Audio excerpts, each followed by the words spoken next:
Over the past year, I have seen Anvi grow as a speaker. I remember the first time she came and we were having our mentoring session. She was a shy and nervous speaker, but over the couple weeks and months, she progressed and she persevered. She has gone through so many different phases in speeches, and now she's bringing to the stage what I call a marvel. She is about to blow your mind away with her final speech, Sacrificing. I would like to welcome Anvi up.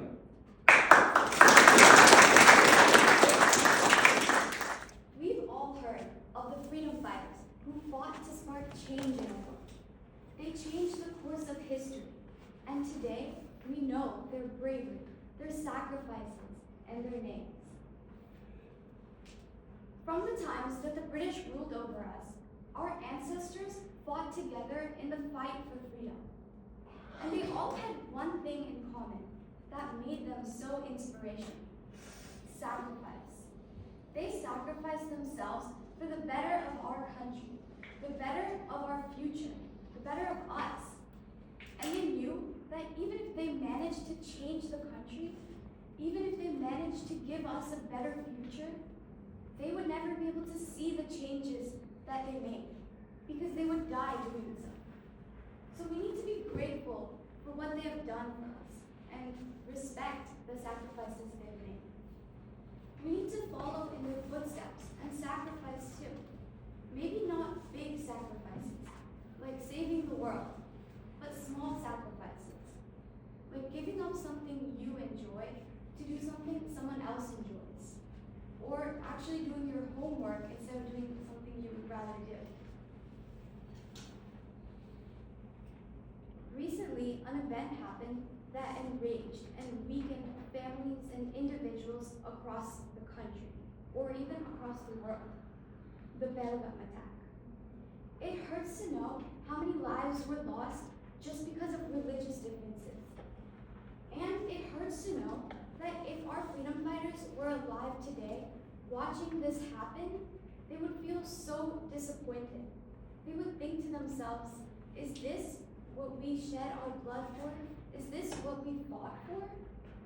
So we need to be grateful for what they've done.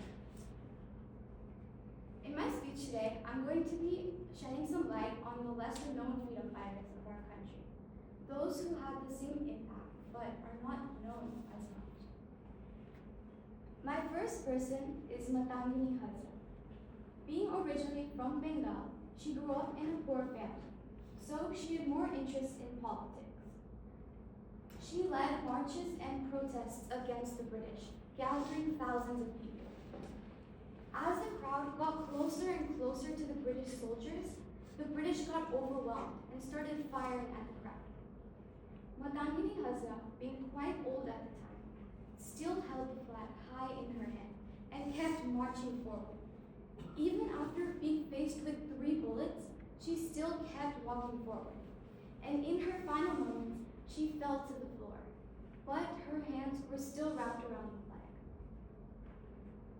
My second person is Tara, someone who had a similar story to Matangini Hazra. Her bravery is unmatched. Her greatest times being in the Quit India movement, she led protests and marches against the British. Even after family members were shot by the British, she still kept marching forward because now she knew she had a province to keep. My third and final person is a little bit more popular than the other 2 I talked about today. Annie Besa, a woman who, despite being a foreigner, loved India like it was hers. When she first came to India at 45 years old, she fell in love with the religion, the traditions, and the culture.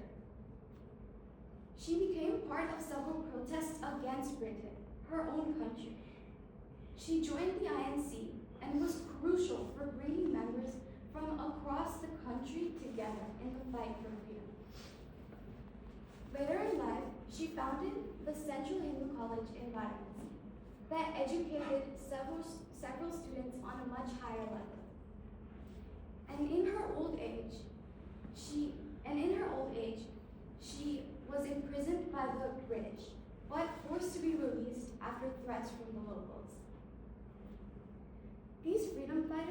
broke themselves fighting for us, and they didn't get anything in return. But they still did it. They sacrificed for us.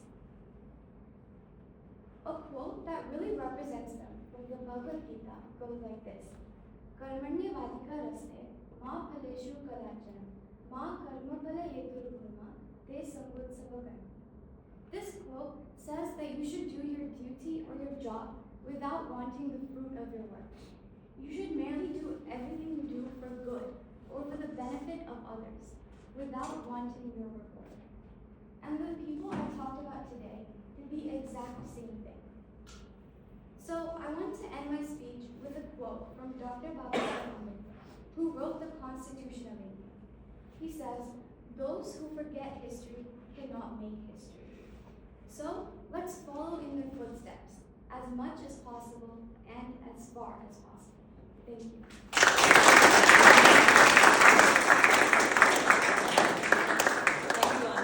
For that inspiring speech. You made us all think about the greater good of the community, not just think about our own small little world, self-centered, our own small families, but the community in large. Thank you. And